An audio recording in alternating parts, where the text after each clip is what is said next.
பொறாமைகளும் மறைவான சதி பலவும் வல்லோனின் கரத்தில் வரைபடமாயுள்ள யாரையும் அணுகாது. ஏனென்றால் ஆண்டவர் தம்முடைய உள்ளங்கைகளில் நம்மை வரைந்து அல்ல செதுக்கி வைத்திருக்கிறார். அவருடைய கரத்தில் வரைபடமாயிருக்கிற நம்மை ஒரு தீங்கும் அணுகாது. பொல்லோனின் பொறாமைகளாக இருக்கட்டும், மறைவான சதிகளாக இருக்கட்டும், ஆண்டவர் நம்மை பாதுகாக்க வல்லவராக இருக்கிறார். இந்த காலை வேளையிலும் உங்களோடு கூட கர்த்தருடைய வசனத்தை பகிர்ந்து கொள்கிறேன். நம் ஆண்டவரின் கொடுத்த வாக்குத்தத்தம் சங்கீத புஸ்தகம் 34ஆம் அதிகாரம் 8ஆம் வசனம். அவர் மேல் நம்பிக்கையாக இருக்கிற மனுஷன் பாக்கியவான்.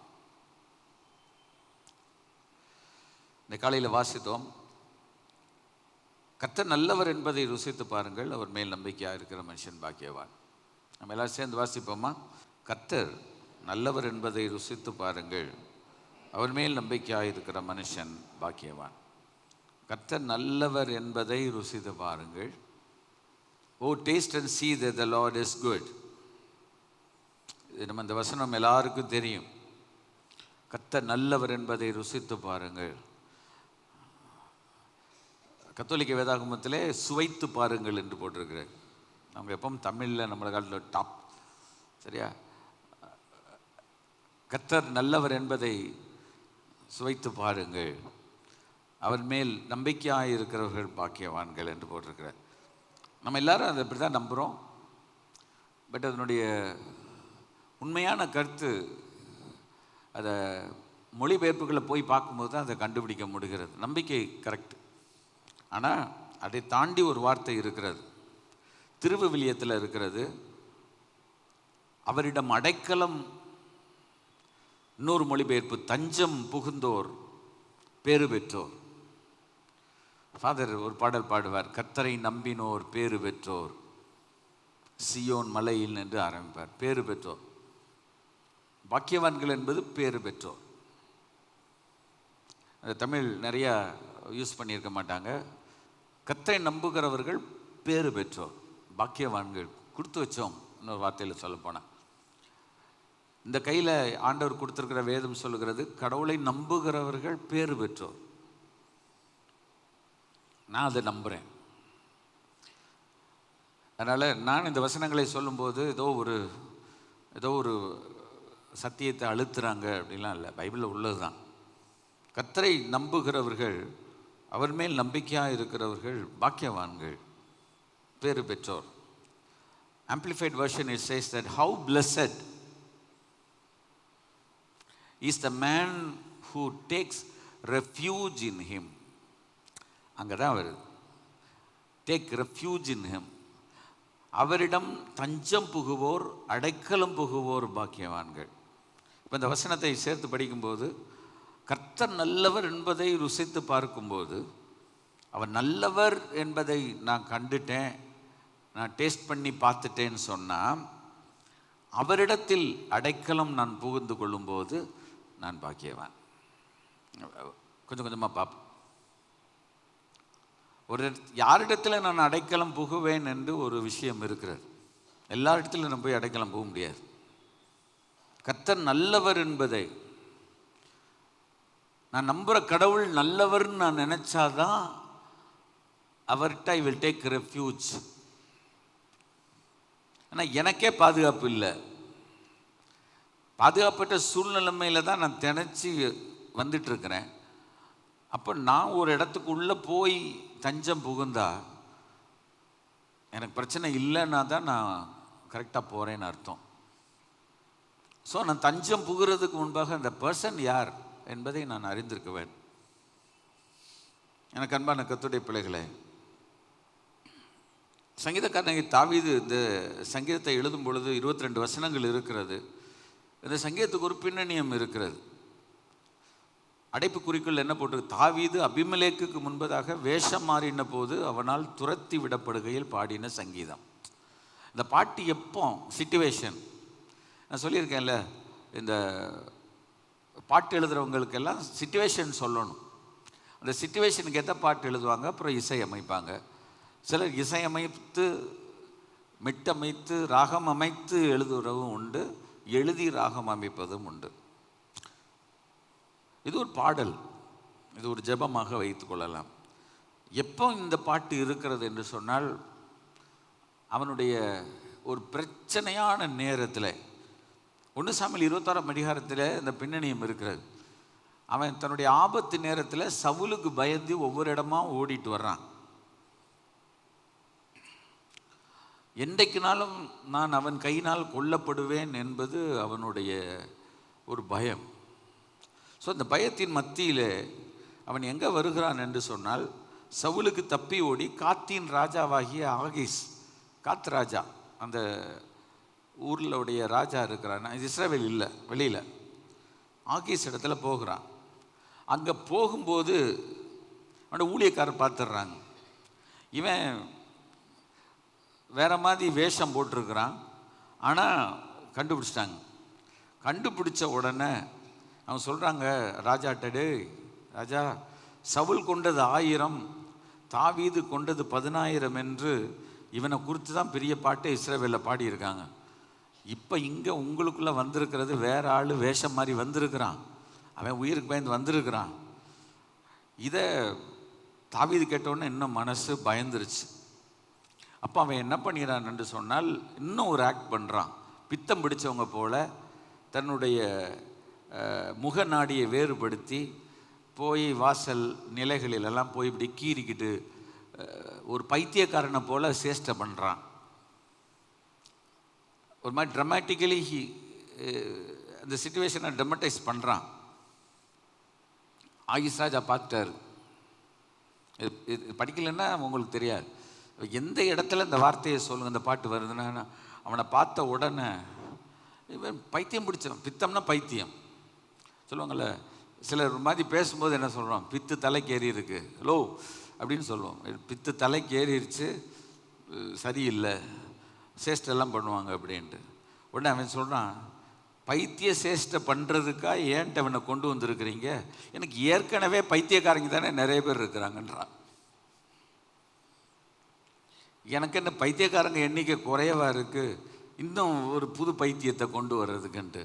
ஆகீஸ் ராஜாவுக்கு நல்ல ஒரு சிரிப்போட ஒரு காரியத்தை இன்ஜெக்ட் பண்ணுற ஒரு டர்ம் இருக்குன்னு நினைக்கிறேன். பைத்திய சேஷ்டை பண்ணவன். இந்த வசனத்தை படிச்சுட்டு இருக்கும்போது எனக்கு உடனே இம்மீடியட்டாக எங்கள் அப்பா முகாலத்துக்கு முன்னால் நரிமேடுன்னு ஒரு சாச்சு. அந்த பேரே கெட்ட பேர், நரிமேடு. நரி வேறு பேர் வச்சுருக்கணும். நரிகள் தான் நிறைய அங்கே இருந்துச்சு. எல்லாமே நரி இல்லை, ஆனால் நரிகள் இருந்துச்சு. ஒரு நரி போதுமே பிரித்து விடுறதுக்கு. அது பேரே நரிமேடு. அரசடி பக்கம் இருக்குது கரிமேடு, அதாலும் பரவாயில்ல, சிவப்பு மேடுன்னு மாற்றிக்கலாம். இந்த கரிமேடு மார்க்கெட்லாம் இருக்குல்ல, மீன் மார்க்கெட்டு, கரிமேடு. இது நரிமேடு. ஐயோ, ஏன் இந்த பேர் அங்கே வச்சாங்கன்னே தெரியல. அந்த பேரை மாற்றணும். கிறிஸ்துவுக்கு ஸ்தோத்திரம் உண்டாவிடா. பார்ப்போம், ஆண்டவருடைய கிருபை இருந்தால் நடக்கும் அது. சரியா? அவங்க வந்தவங்க எல்லாரையும் நரின்னு சொல்லலை. எங்கள் அப்பா ஒரு நாள் கேட்டார், ஒரு பிரச்சனையான ஆளை பிரச்சனையான பூரா எங்கள் அப்பாட்ட கூப்பிட்டு வருவான். நைட்டு தூங்க முடியலை, ஒழுங்காக சாப்பிட முடியல, இப்படிப்பட்ட ஆளுகள்லாம் கூப்பிட்டு வருவாங்க. நான் பார்த்துருக்கேன். அவங்கள கூப்பிட்டு வந்து எங்கள் அப்பா சாப்பாடு கொடுத்து என்ன செஞ்சிடறாரு, ஒரு தலாணி ஒன்று கொடுத்து ஒரு பாய் கொடுத்து நல்லா தூங்கு அப்படின்னு வாழா தூங்கும். அதை கண்டேன், பூனையை கண்டேன், நாயை கண்டேன், கழுதையை கண்டேன்னுவான். எங்கள் அப்பா அவனை கேட்டுட்டு கொஞ்சம் நேரம் சிரிக்காமல் சொல்லுவான், பார்த்துக்கோ அப்படின்னா. நல்லா தூங்கி எந்திரிச்ச உடனே எப்படி இருக்கப்பா? நல்லா இருக்கேன். சரி, ஒரு காஃபி கொண்டு வந்து கொடு, அவ்வளோதான். ஏதாவது இன்னொரு சாப்பாடு கொடுத்து போ, நீ நல்லா இருக்க. ஐயா அதெல்லாம் ஒன்றும் எல்லாம் சரியாயிடும், சரியாயிடும், பைத்தியங்கள்லாம் சரியாயிடும். அதனால் எங்கள் அப்பா ஒரு நாள் சொன்னால், ஒரு ஆள் சிக்கலான ஒரு ஆளை கூப்பிட்டு வந்துட்டாங்க. ஒன்று பார்த்துட்டு எங்கள் அப்பா சொன்னாங்க, எனக்கு பைத்தியம் கம்மியாகவா இருக்குது இப்போ வீட்லேயும் சர்ச்சிலையும், இதுக்கு மேலே இன்னொரு பைத்தியத்தை நீங்கள் கூட்டிகிட்டு வர்றீங்களான்னு. எனக்கு தூக்கி வாரி போட்டுருச்சு. அவங்க சும்மா தேவையில்லாமல் சொல்ல மாட்டாங்க, சர்ச்சிலையும் இதுலேயும் பைத்தியங்கள் தானே இருக்குன்னாரு. அப்போது அவங்க யார் மத்தியில் இருந்திருக்காங்கன்னா, ஸோ இப்படிப்பட்டவங்க மத்தியில் தான் ஊழியம் செஞ்சுருக்காங்க. சில இடத்துல ஒவ்வொருத்தரும் ஊழியம் செய்கிற இடம் வந்து ரொம்ப நல்ல இடம்லாம் நினைக்காதீங்க. பைத்திய சேஷ்டை பண்ணுற ஆளுகள் பாம்பு மாதிரி இருக்கு, கொத்துறதுக்கு ரெடியாக இருக்குவங்க. நேற்று ஒருத்தர் பேசினார், ஆடுகளை ஓனாயிடத்தில் கொண்டு விடலாமா அப்படின்றார், கட்சியை சேர்க்கறதுக்கு. அது யாரை ஓனாயின்றாருன்னு பாருங்க. அப்போ ஓனாய் ஆட்டை தின்றும், சரியா, நரி பிரித்து விட்டுரும். ஸோ இப்படிப்பட்ட ஒரு சூழ்நிலைமை எல்லா இடங்களிலும் இருக்கிறார். ஸோ இந்த உலகத்தில் கடவுள் நம்மளை வைத்திருக்கிறார். எரேமியா ஆண்டவர் பார்த்து சொல்லுவார், நீ தேள்களுக்குள்ளே குடியிருக்கிறேன்னார். அப்போ என்னென்னா எப்பண்டாலும் கொட்டும் இயேசுவே. அதனால் நம்ம இதெல்லாம் புரிஞ்சுக்கிட்டு, இதெல்லாம் ஏன் பாஸ்டர் சொல்கிறேன்னு நினைக்காதீங்க. இந்த உலகத்தில் எல்லாமே ஸ்மூத்தாக இருக்கும்லாம் சொல்ல முடியாது. எல்லாம் பயங்கரமான ஆள்களாக தான் இருப்பாங்க. ஆனால் ஆண்டவர் சொல்கிறார், இதோ ஆடுகளை ஓநாய்களுக்குள் அனுப்புகிறது போல் உங்களை அனுப்புகிறேன். நல்ல ஏசாமி என்ன வார்த்தை சொல்கிறார் பாருங்க, ஆடுகளை ஓநாய்களுக்குள் அனுப்புகிறது போல் நான் உங்களை அனுப்புகிறேன். ஆண்டவர் சொன்னார் சீசில பார்த்து, டேய் நீங்கள் எல்லாம் ஆடுகள்ரா, ஆனால் உன்னையே நான் ஓநாய்களுக்குள்ளே அனுப்புகிறேன், நரிகளுக்குள் உன்னை அனுப்புகிறேன், நரிமேட்டுக்குள் உன்னை அனுப்புகிறேன். Jesus Christ. அதனால் நீ சர்ப்பத்தை போல் வினாவுள்ளவளாகவும் புறாவை போல் 2 சொல்லி கொடுத்தாரு. ஒன்று, உன் கையினால் தீமை பண்ணக்கூடாது. புறாவை போல் கபடற்றவர்களாக இரு. இப்போ உள்ள புறா இல்லை, அது அந்த காலத்து புறா. ஸோ கபடற்றவர்களாக இருக்கணும். அதே நேரத்தில் சர்ப்பத்தை போல் ரொம்ப ஞானமாக இருக்கணும். குத்தட்டால சீரவாயிலும் தெரியணும், இல்லைன்னா நம்ம தலையில் முளை அரைச்சிட்டு போயிடுவோம். அதனால் நம்ம யார் தலையில் மிளகா அரைக்கக்கூடாது, யாரையும் நம்ம தலையில் மிளகா அரைக்க என்ன செய்யக்கூடாது, விட்டுறக்கூடாது. ஏசு சொன்ன வார்த்தையை ஒவ்வொன்றா படித்து பார்த்தா, இது எதுக்கு பாஸ்டர் சொன்னீங்க, கர்த்தர் நல்லவர் என்பதை எந்த சிச்சுவேஷனில் இந்த பாட்டு எழுதியிருக்காரு பாருங்கள்.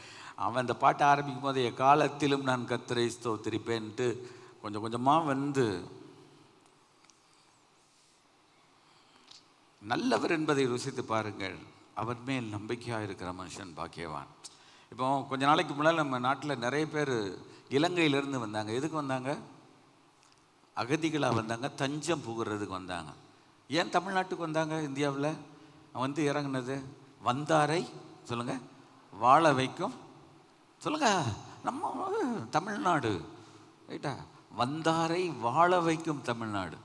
யாருனாலும் வாங்கன்னு கூப்பிடுற ஒரு நாடு.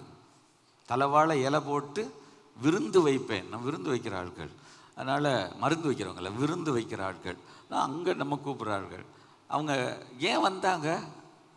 நம்ம இனம், நம்ம மொழி, அதனால் நம்பிக்கையோடு கூட அவங்க வந்தாங்க. ஸோ அவங்கள காப்பாற்றுற பொறுப்பு தமிழ்நாட்டுக்கு நிச்சயமாக உண்டு. ஸோ அவங்கள அகதிகள்னு சொல்லக்கூடாது. அங்கே அடிக்கிறாங்க கொள்றாங்கன்ட்டு இங்கே வந்துட்டாங்க. தஞ்சம். கர்த்தர் நல்லவர் என்பதை ருசித்து பாருங்கள், அவர் மேல் நம்பிக்கையாக இருக்கிற மனுஷன். அந்த நம்பி வந்தவங்களை நம்ம என்ன செஞ்சிடக்கூடாது, நம்பிக்கை துரோகம் என்ன செய்யக்கூடாது, பண்ணக்கூடாது என்று கருத்து இருக்கிறது. அதுபோல் நிறைய பேர் எங்கேருந்து வந்தாங்கன்னு உங்களுக்கு தெரியும். வங்காளதேசத்திலேருந்து வெஸ்ட் பெங்காலுக்குள்ளே வர்றாங்க. எதுக்கு? அங்கே அடிக்கிறாங்க, உதைக்கிறாங்க. ஸோ அகதிகளாக அவங்க வர்றாங்க. கொஞ்ச நாளைக்கு முன்பாக என்ன நடந்துச்சு? யுத்தம் நடந்துச்சு. எங்கே? காசா ஸ்ட்ரிப்பில். ஸோ அங்கே உள்ள மக்கள் எல்லாம் எங்கே போனாங்கன்னா, பாலஸ்தீனியர்கள் எல்லாம் ஈஜிப்டுக்கு போனாங்க.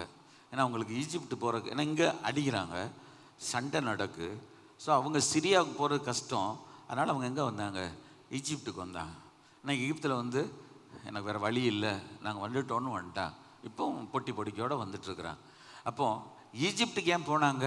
அவங்களுக்கு ஒரு பக்கம் தெரியும், இது நம்ம இன மக்கள் கொஞ்சம், அதனால் நம்ம அங்கே போனால் நம்ம காப்பாற்றப்படலாம் அப்படின்னு வர்றாங்க. ஸோ எந்த ஒரு இடத்துலையும் நமக்கு ஒரு நம்பிக்கை இருந்தால் தான் அந்த இடத்துக்கு போவோம்.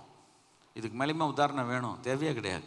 அதனால் blessed is the man who trust and take refuge in him. இது amplified version, classic it says that. அதனால தான் நான் சொன்னேன், கர்த்தரை நல்லவர் என்பதை ருசித்து பாருங்கள், அவர் மேல் நம்பிக்கையாக இருக்கிற மனுஷன்.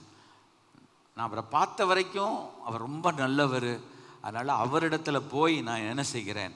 தஞ்சம் புகுந்து கொள்ளுகிறேன் என்று அர்த்தம். பாருங்களேன், சங்கீதத்தில் கூட 2ஆம் சங்கீதம் 12வது வசனத்தில் ஒரு காரியம் இவ்விதமாய் சொல்லியிருக்கிறது. குமாரன் கோபம் கொள்ளாமலும், நீங்கள் படிச்சிருப்பீங்க, நீங்கள் வழியில் அழியாமலும் இருக்கும்படி அவரை முத்தம் செய்யுங்கள், கொஞ்ச காலத்தில் அவருடைய கோபம் பற்றி எரியும், அவரை அண்டிக் கொள்ளுகிற யாவரும் பாக்கியவான்கள். அந்த அண்டிக் கொள்ளுகிற வார்த்தை என்ன தெரியுமா? தஞ்சம் புகிறவர்கள் பாக்கியவான்கள். ஏய், குமாரன் கோபம், குமாரன் இயேசு கிறிஸ்து, அவர் கோபம் கொள்ளாமலும் அடிச்சு விடாமல் இருக்கிறதுக்கு போய் அவரை முத்தம் பண்ணிங்கன்னா அன்பு செய்து கொள் ஆண்டவரேன்னு சொல்லி பாதத்தில் விழுந்து தஞ்சம் புகுந்து கொள் என்று அர்த்தம். அவங்க பாக்கியவான்கள். அப்போ இயேசு கிறிஸ்து கோபமானாலும் அவர்கிட்ட போய் விழுந்து காலில் விழுந்துட்டோம்னா என்ன செய்வாங்க? ஆண்டவர் மன்னிச்சிருவார், மறந்துடுவார், அள்ளி அணைச்சிருவார். இன்றைக்குமே நிறைய பேர் சொல்கிறாங்க. அதனால தான் என்ன சொல்லுவாங்கன்னா, ஒரு பிரச்சனைன்னு வந்துட்டால் போய் அவங்க காலில் விழுவாங்க. நான் பார்த்துருக்கேன். நம்மளை சொல்லலை, அவன் போய் விழுவாங்க. ஒன்று அவர் காலில் விழுந்துட்டானாலே அவன் கை காலெலாம் ஓதுறேன். சரி சரி சரி போ போ போ. அதனால் அவங்க ட்ரிக்கு என்ன தெரியுமா கண்டுபிடிச்சிக்கிட்டாங்க? நம்ம காலில் விழுந்தால் அவர் மன்னிச்சிருவாருன்ட்டு இவங்க செய்கிற அட்டகாசமெல்லாம் பண்ணிவிட்டு காலில் போய் விழுந்து விடுவாங்க. பிடிக்காத ஒரு ஆளை கல்யாணம் பண்ணிவிட்டு நேராக போய் அப்பா அம்மா காலில் விழுந்துடுறது. ஒன்றும் பண்ண முடியாது. திலகமாக நாளையும் கொண்டு வந்து காலில் விழுந்த உடனே அவங்க என்ன சொல்லுவாங்க? என்ன செய்ய, காலில் பிடிச்சிட்டான், ஆனால் என்ன பண்ணுறதுன்னு. இது உலக மக்கள். ஆண்டவருடைய பிள்ளைகள் ஆண்டவருடைய பாடத்தில் போய் விழணும், பொத்துன்னு விழுந்துடணும் கடவுள்கிட்ட. உண்மை சொல்ல, ஆண்டவருக்காக நான் சொன்னேன், ஊர் உலகத்தில் கொண்டு போய் விழுகிறத காட்டிலும் ஆண்டவருடைய பாடத்தில் போய் விழுந்துடணும், தொப்புன்னு விழுந்துடணும். அவ்வளோதான். சரணாகதி, சரண்டர், அவ்வளோதான். ஒன்றும் பண்ண முடியாது. நம்ம லைஃப்பில் ஆண்டவரிடத்துலேருந்து நமக்கு நல்லது கிடைக்கணும்னா, இரக்கம் கிடைக்கணும்னா ஆண்டவருடைய பாடத்தில் போய் விழுந்துடணும். அதனால தான் அந்த காலத்து ஒரு பாடல், பாதம் ஒன்றே வேண்டும், இந்த பாரினில் மற்றேதும் எனக்கு வேண்டாம், பாதம் ஒன்றே வேண்டும். ஆண்டவருடைய பாடத்தை போய் பிடிச்சிக்கிட்டோன்னு வச்சுக்கிடுங்க, நம்ம நம்ம நம்ம இந்த உலகத்தில் சர்வைவ் ஆகலாம். ஏன் அப்போ பாஸ்டர் இன்றைக்கி நிறைய பேர் இந்த லெவலுக்கு வரலன்னா, அவங்களுக்குள்ள என்ன இருக்குன்னா, ஒரு ஒரு ப்ரெஸ்டீஜ், கண்ணியம், எங்களுக்குன்னு ஒரு ஒரு சுய கௌரவம் இருக்கிறது. நாம் போய் இப்போ இந்த சில சொல்லுவாங்கள்ல, போங்கங்க போய் அவர்கிட்ட கேளுங்க சரியாயிருங்க, நீங்கள் பேசி முடிங்கன்னா, அதில் நான் யார், எனக்கு என் படிப்பு என்ன, என் அந்தஸ்து என்ன, நான் யார், எப்படிப்பட்டவன், என் ஃபேமிலி பேக்ரவுண்டு என்ன அப்படின்வான். சரண்டர் ஆகிட்டா ஒன்றும் பண்ண முடியாது. ஆண்டவர்கிட்ட சரண்டர் ஆயிடணும். நீங்கள் நிறைய பேர் ஆண்டவர்கிட்ட சரண்டர் ஆகாததுனால தான் நிறைய பிரச்சனைகள் அவங்களுடைய வாழ்க்கையில் வாங்கி கட்டி கொண்டிருக்கிறார். கர்த்தர் இந்த காலை வேளையில் நம்மளோடு கூட பேசுவாரா? கர்த்தர் நல்லவர் என்பதை ருசித்து பாருங்கள். அவர் மேல் அவர்கிட்ட போயிட்டா பாதுகாப்பு கொடுத்துருவார். ஏன்னா இந்த உலகத்தில் ஒரு பாடல் ஒன்று உண்டு, துணை வேண்டும் தகப்பனே இந்த உலகிலே என்னை எதிர்க்கும் சக்திகள் பல உண்டு. துணை வேண்டும் தகப்பனே. எம்எல் ஜெபசிங் அந்த பாட்டை அழகாக கட்டியிருப்பார். பரிசுத்தர் கூட்டம் நடுவில் அந்த பாட்டில், துணை வேண்டும் தகப்பனே இவ்வுலகிலே என்னை எதிர்க்கும் சக்திகள் பல உண்டு, என் ஜீவன் எல்லை எங்கிலும் பரிசுத்தம் என எழுதும் என்று எழுதுகிறார். அப்போ இந்த உலகத்தில் அவரே எழுதுகிறார், துணை வேண்டும் தகப்பனே. இப்போ இந்த உலகத்தில் நமக்கு ஒரு துணை வேண்டும். அந்த காலத்தில் ஒரு பாடல், இன்னொரு பாடல் என்ன தெரியுமா? துணையில்லா ஒரு மாடப்புறா போல் தவிக்கும் என்னை சேர்த்திடவாரும். துணையில்லா ஒரு மாடப்புறா போல் தவிக்கும் என்னை சேர்த்திடவாரும். நாதனின் வருகை தாமதமானால், நாதனின் வருகை தாமதமானால் விழாமல் காத்திடுமே, என்னை விழாமல் காத்திடுமே. எனக்கு உம் கிருபை போதுமே நேசரே, எனக்கு உம் கிருபை போதுமே, எனக்கு உம் கிருபை போதுமே நேசரே, எனக்கு உம் கிருபை போதுமே. துணையில்லா ஒரு மாடப்புறா போல் தவித்திடும் என்னை சேர்த்திடவார். அந்த காலத்தில் மாடப்புறான்னு சொல்லுவாங்க, மாடப்புறா மணிப்புறா. அந்த மாடப்புறாவுக்கு தனக்கு ஒரு துணை இல்லைன்னா செத்துரும். உண்மை அந்த பாட்டு. அதனால தான் அந்த பாட்டு, துணையில்லா ஒரு மாடப்புறா போல். இப்போ உள்ள புறா 2 சேர்த்துக்கணும், இன்னொரு 4 சேர்த்துக்கிட்டு பறந்து போய் தெரியும், பறந்து போய் இளைப்பாருவேன்னு போகும். ஆனால் அந்த காலத்தில் உள்ள மாடப்புறா தன்னுடைய துணை போயிடுச்சுன்னா என்ன பண்ணுமா, எனக்கு சொல்லியிருக்கிறாங்க, போய் ஒரு கல்லை கொத்தும், முழுங்கிரும், மேலே போகும், குட்டிக்காரன் அடிக்கும், கீழே விழும், கீழே விழும்போது செத்துருக்கும், முடிஞ்சு. துணை இல்லைன்னா செத்துரும்.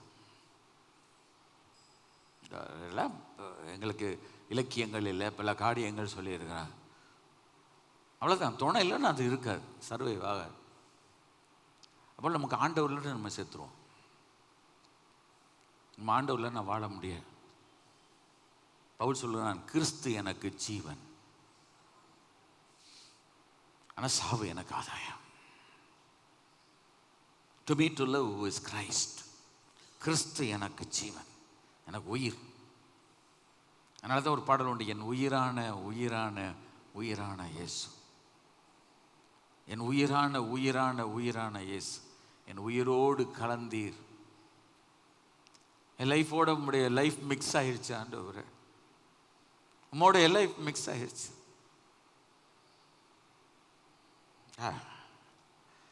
வாட் அ க்ளோரியஸ் எக்ஸ்பீரியன்ஸ் இல்லை? எவ்வளோ பெரிய அனுபவம்.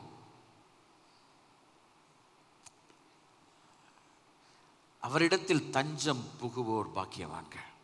இப்போ கடவுளிடத்துல தான் நமக்கு என்ன இருக்குது? ஒரு பாதுகாப்பு இருக்குது. ஃபஸ்ட்டு பாதுகாப்பு தேவையா? தேவை. பாதுகாப்பு அவசியமா? அவசியம்.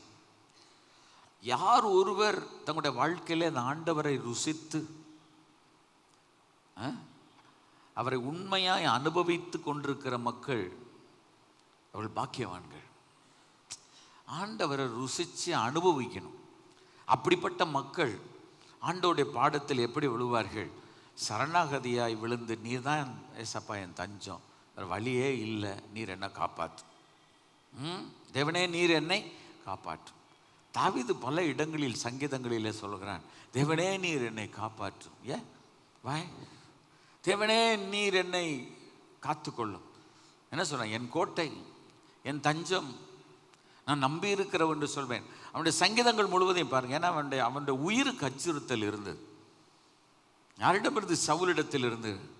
அவனை பகைக்கிற இடத்திலிருந்து அவனுடைய உயிருக்கு எப்போனாலும் ஆபத்து. அவன் சவுலுடைய பயனிடத்தில் ஒரு இடத்துல சொல்லுகிறான், மரணத்துக்கும் எனக்கும் ஒரு அடி தான் இருக்குன்றான், ஒரே ஒரு ஃபீட்டு தான் நான். அப்போ அவன் கடவுளை தவிர அவனுக்கு வேற துணையே கிடையாது. ஏன்னா அப்போ ராஜா கிடையாது, ராஜாவை அபிஷேகம் பண்ணப்பட்டான். The anointing of God was upon him. Actually he was the king. The Holy Spirit was taken away from Saul's life and he is thrown, and the crown that he wore is dubakur. ஒரு பிரயோஜனம் இல்லை, உலக அளவில் இருக்கிறான். எனினும் தாவீதோடு தேவன் இருந்தார். ஆனால் தேவன் தாவீதோடு இருந்ததுக்கு காரணம், தாவீது தேவனிடத்தில் போய் விழுந்து கிடந்தான். நம்முடைய வாழ்க்கையில் 2025ஆம் ஆண்டில் தேவனுடைய பாடத்தில் விழுந்து கிடக்கணும். விழுந்து கிடக்கணும் என்ன அர்த்தம்னா, அவருடைய நமக்கு ஒரு சிலை இல்லை, ஆனால் ஒரு இடத்தில் முழங்கால் படியிடும் போது என்ன நினைக்கிறோம்? அவருடைய பாடத்தை பற்றி கொள்ளுகிறோம் என்று. ஜெபம் என்பது என்ன? அவருடைய பாடத்தை பற்றி கொள்வது, அவரிடத்தில் புலம்பி ஜெபிப்பது, அவரிடத்தில் புலம்பி பேசுவது. சங்கீத புத்தகங்களை திரும்ப திரும்ப படிப்பதினால் வரும் உண்மை என்ன? சங்கீதங்களை திரும்பி திரும்பி வாசிப்பதினால் நமக்கு கிடைக்கும் வெளிப்பாடு என்ன? சங்கீதங்களை திரும்பி திரும்பி வாசிக்கும் போது அதனால் நமக்கு ஏற்படும் புலப்பாடு என்ன? நமக்கு கிடைக்கும் புரிதல் என்னவென்றால், ஆண்டவரிடத்தில் நான் எதையும் கேட்கலாம், எப்படியும் நான் பேசலாம். அவர் என்னுடைய இலக்கண பிழையை பார்க்க மாட்டார். அவர் என்னிடத்தில் ஒரு ஸ்ட்ரக்சர் ஆஃப் த சென்டென்ஸில் இதை முன்னால் போடணும், இதை பின்னால் இருக்கிறத முன்னால் போட்டேன் என்று குறை சொல்ல மாட்டார். என் இதயத்தை அவர் புரிந்து கொள்வார். என் கண்ணீரை அவர் காண்கிறார். என் கண்ணீருடைய துருத்தியில் இருக்கிறது, அவைகள் உம்முடைய கணக்கில் இருக்கிறது என்று நான் ஆண்டவரிடத்தில் எவ்வளவு புலம்பினாலும் அவர் கேட்பார். நான் கண்பான கர்த்தருடைய பிள்ளைகளை, கடந்த வாரத்தில் நாங்கள் பேசும்போது இங்கிலீஷ் சர்வீஸில் பேசணும். லாஸ்ட் இயரில் ஜூனில் ஒரு இடத்துல பேசினேன். எனக்கு இருக்கிற ஆங்கில திறமை புலமை என்ன பெருசா? ஆனால் சிச்சுவேஷன், நான் ஆண்டவரிடத்தில் சொன்னேன், ஆண்டவரே எனக்கு நான் அந்தளவு நான் I'm not so fluential in English speaking, but responsibility comes upon me. When the opportunity comes that I have to stand, I have to jump into. And God led me. ஆண்டவனை நடத்தினார். என்னை நடத்தினவர் உங்களை நடத்துவார். நான் உனக்கு போதித்து நீ நடக்க வேண்டிய வழி உனக்கு காட்டுவேன். உண்மையில் என் கண்ணை வைத்து உனக்கு ஆலோசனை சொல்வேன் என்று சொன்னவர். நம்முடைய வாழ்க்கை, நம்முடைய இயலாமையை அவர் புரிந்து கொள்வார். நம்முடைய இயலாமையை அவரை தவிர புரிந்து கொள்கிற தெய்வம் இந்த உலகத்தில் வேறு யார் உண்டு? அவரே வழி, அவரே சத்தியம், அவரே ஜீவன். அந்த இயேசுண்டத்தில் நம்ம வரணும். கர்வம்லாம் வைக்கக்கூடாது, அந்த கௌரவம்லாம் பார்க்கக்கூடாது. நம்ம எல்லாத்தையும் கடவுள் உடைச்சி ஆண்டவர்கிட்ட நம்ம வரும்போது ஆண்டவர் நம்மை தூக்கி எடுப்பார். நம்முடைய கல்வியோ நம்மளுடைய அந்தஸ்தோ எது ஆண்டவரிடத்தில் வர நம்மை தடுக்கிறது? சுவிசேஷம் சொல்லும் பொழுதும் இதை நாம் சொல்ல மறக்கக்கூடாது. வருத்தப்பட்டு பாரம் சுமக்கள் எல்லாரும் என்னிடத்தில் வாருங்கள், நான் உங்களுக்கு இளைப்பாறுதல் தருவேன் என்று சொன்னாரே, எல்லாரையும் அவர் அழைத்தார். He called educated, uneducated, high or low, whether they have rich or poor, what type of background they have. ஆண்டவர் அதை பற்றி கவலைப்படவில்லை. நீ பாரம் சுமக்கிறாயா, வருந்தி சுமக்கிறாயா, உன்னால் சுமக்க முடியவில்லையா, என்னிடம் கொண்டு வா என்று இயேசு அழைக்கிறார். அவ்விடத்தில் அப்படி வரணும், வந்து போற்றணும். ஆண்டவரிடத்தில் சகல வியாதிகளையும் சுகமாக்க அவர் வல்லவர். எல்லாருடைய உள்ளங்களில் கண்களில் வடியும் கண்ணீரை துடைக்க வல்லவர். ஸோ நம்முடைய ஆண்டவர் நம்ம விடுபட்ட ஆண்டவர். அதனால் அவரிடத்தில் நம்ம அப்படி வந்து நம்முடைய பிரச்சனைகளை விடத்தில் சொல்லும்போது அவர் எல்லாவற்றையும் பார்த்து கொள்வார். வருவோமா ஆண்டவரிடத்தில்? இந்த நாளில் இந்த மார்ச் மாதம் வருவோமா? 2 மாதங்கள் கடந்து போய்விட்டது. 2025ஆம் ஆண்டு என்று வரும்போது 2000 ஆண்டு பிறந்து 1/4 நூற்றாண்டு முடிந்து போய்விட்டது. இது ஒரு பெரிய வருடங்கள் என்று சொன்னால் மிகையாகாது. நீண்ட ஆண்டுகள் என்று சொன்னால் அது ஒரு நாளும் அதை மாற்றவே முடியாது.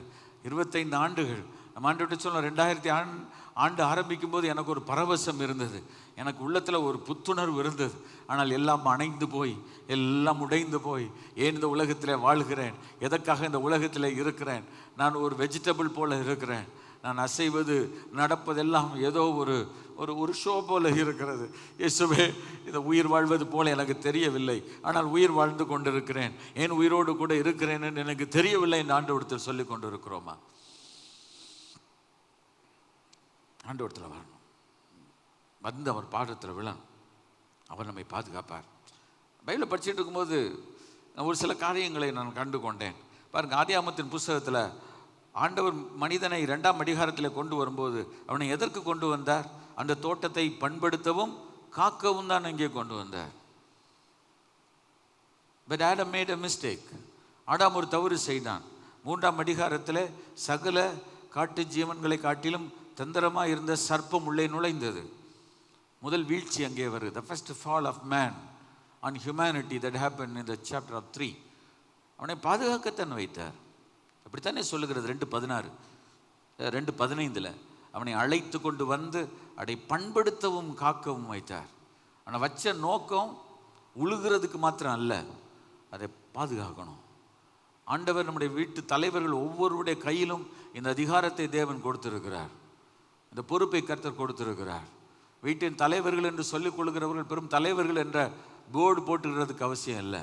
நம்ம அந்த இடத்துல இருந்து செயல்படணும், பொறுப்பெடுக்கணும். நம்ம தோட்டத்துக்குள்ளே வேறு எதுவும் வரக்கூடாது. we have to be very careful. சர்ப்பம் ரொம்ப தந்திரமாய் உள்ளே நுழைகிறது, தன் தந்திரத்தினாலே வீழ்த்தினது. நம்ம லைஃப்பில் எவர் தந்திரத்தில் விளையாட விடக்கூடாது. கர்த்தராகிய இயேசுக்கு சொன்ன நாமத்தில் தைரியமாக இந்த புல்பிலேருந்து சொல்லுகிறேன், நம்ம லைஃப்பில் தந்திரத்தினால் நம்மளை யாரும் வீழ்த்த விடக்கூடாது. கர்த்தர் நமக்கு சகல ஞானத்தையும் அறிவையும் ஆண்டவர் கொடுத்திருக்கிறார், அதிகாரங்களையும் வல்லமையும் கர்த்தர் நமக்கு வழங்கி இருக்கிறார். நம்ம தோட்டத்துக்குள்ளே எந்த சர்ப்பம் உள்ள வர்றது விடக்கூடாது. தலையில் நசுக்கி இருக்கணும், அவ்வளோதான். அது நசுக்கும் போது பட்டக்குன்னு கேட்கணும், அவ்வளோதான். சும்மா அடி விளையாடுன்றதுனால அடித்தா ஒரே அடியில் சாவணும். அது கரங்களை வச்சு கத்திர சோத்திரம் பண்ணுவோமாக. சாசெல்லாம் உள்ளே விட முடியாது சார். நம்ம தோட்டம் பிஞ்சும் பூவுமா இருக்குது, பேய்களெல்லாம் உள்ளே வந்து ஆடுறதுக்கெல்லாம் இடம் கிடையாது சபையில். கர்த்தருடைய பரிசுத்த நாமத்துக்கு மகிமை உண்டாவதாக. ஏதேன் தோட்டம் போல இருக்கிறது தேவனுடைய திருச்சபை. சாசெல்லாம் உள்ளே வந்து விளையாடலாம் முடியாது.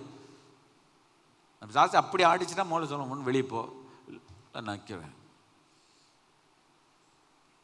அந்த காலத்தில் இந்த லேடிஸ் ஒரு வீட்டில் ஒரு ஒரு ஒரு ஒரு ஒரு மீன் வாங்கி குழம்பு வைப்பீங்களே, அது என்னது? விரால், கரெக்டாக? ஆமாம், இப்போ விராலில் தெரியும். அந்த விராலில் சாம்பலை போட்டு தேய்ச்சிட்டு உப்பை போட்டுக்கிட்டு இப்படி அருவாமனையில் வச்சு தலையில் ஒரு துப்புன்னு ஒன்று அடிச்சுட்டு இப்படி அறுத்துருவாங்க நொறுக்குன்னு. அதை பார்க்கும்போதே உங்கள் பலன் எனக்கு தெரியும். கர்த்தருடைய பரிசுத்த நாமத்துக்கு மகிமை உண்டாகுது. நாங்கள் பலவீனமான பாண்டராக நாங்கள் மாறுகிறோம், நீங்கள் பலம் உள்ளவளாக மாறுறீங்க. ஒரு ஜென்ஸை ஒரு விரால் மீனை நறுக்க சொல்லுங்கள், ஓடியே போயிடுவான். அவங்க அழகாக ஒரு தலையில் அடிச்சுட்டு அவ்வளோதான், முடிஞ்சு, சோழி முடிஞ்சு. நம்ம சும்மா ஃப்ரெஜைல் கண்ணாடி ஆளாம் கிடையாது.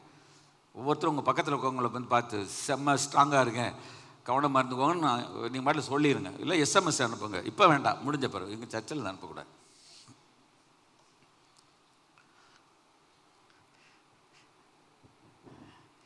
எவ்வளோ சாஸ் மேலே இவ்வளோ கோவம் வருது பார்த்தீங்களா பாஸ்டருக்கு? இப்போ நான் பேசின வேகத்தை நீங்கள் திரும்ப போட்டு பார்த்தீங்கன்னா தெரியும், அவ்வளோ வேகமாக பேசியிருப்பேன். பாஸ்டர்லாம் சும்மா லைட்டாக பேச முடியாது, அந்த வேகம் நமக்கு இருக்கும். அதனால தான் ஆண்டவர் பிசாசை துரத்துங்கள் என்று சொன்னார். வீட்டில் படுக்க வச்சு தடவி கொடுக்க சொன்னார், நாய்க்குட்டி மாதிரி, பூனைக்குட்டி மாதிரி. பிசாசை துரத்துங்கள் என்றார். அவருடைய ஊழியமே பிசாசு துரத்துகிற ஊழியம். பழைய ஏற்பாட்டில் எந்த பிசாசையும் துரத்தின சம்பவங்கள் ரொம்ப இல்லை.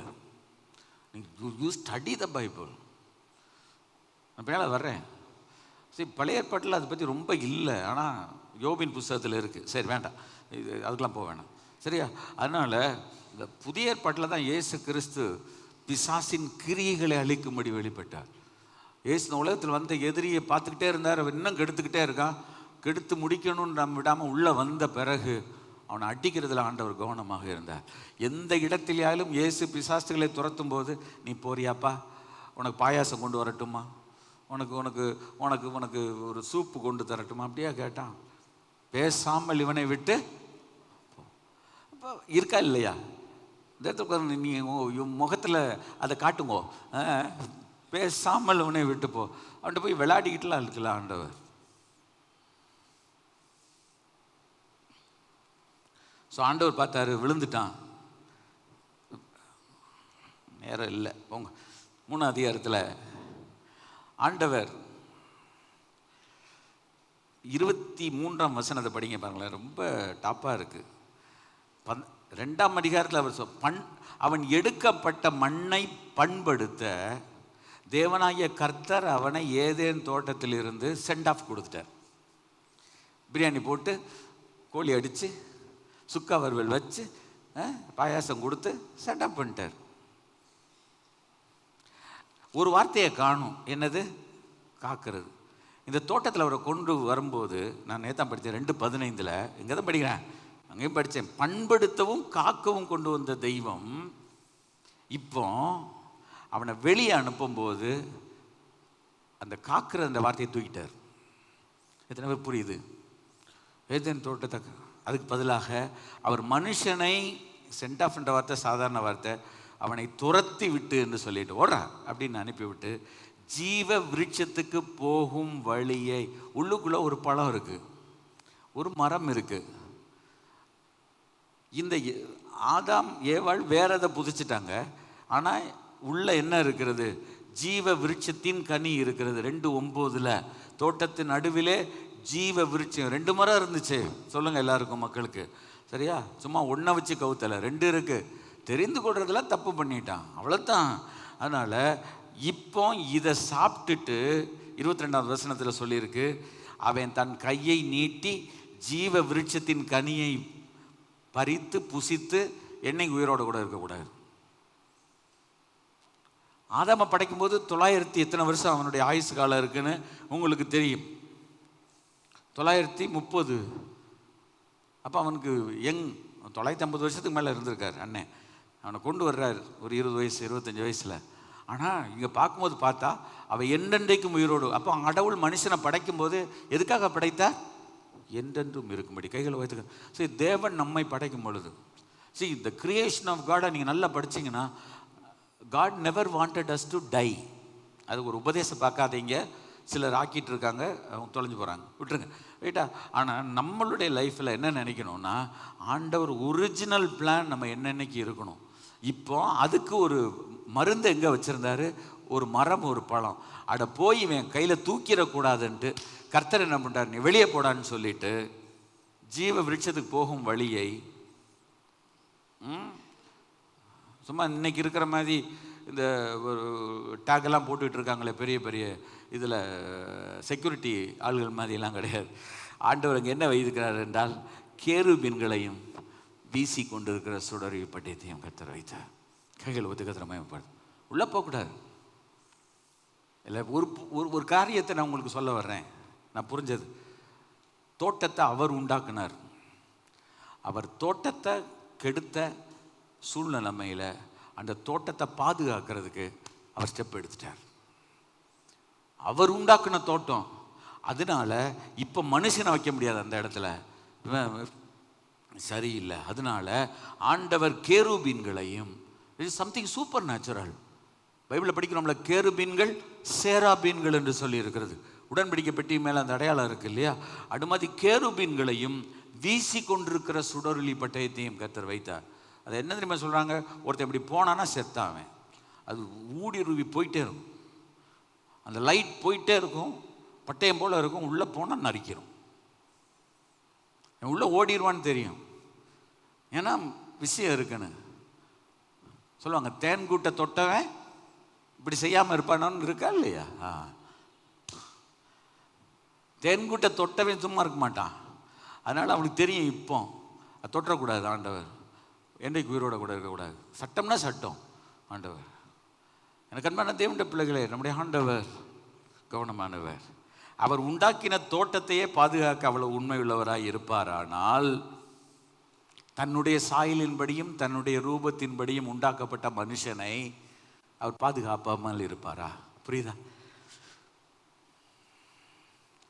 ஒரு தோட்டத்தையே காக்கிறதுக்கு அவருக்கு அவ்வளவு அக்கறை இருக்குமானால், தன் சாயலாக தன் ரூபத்தின்படியே, மற்றதெல்லாம் வார்த்தையினால் படைத்தார்.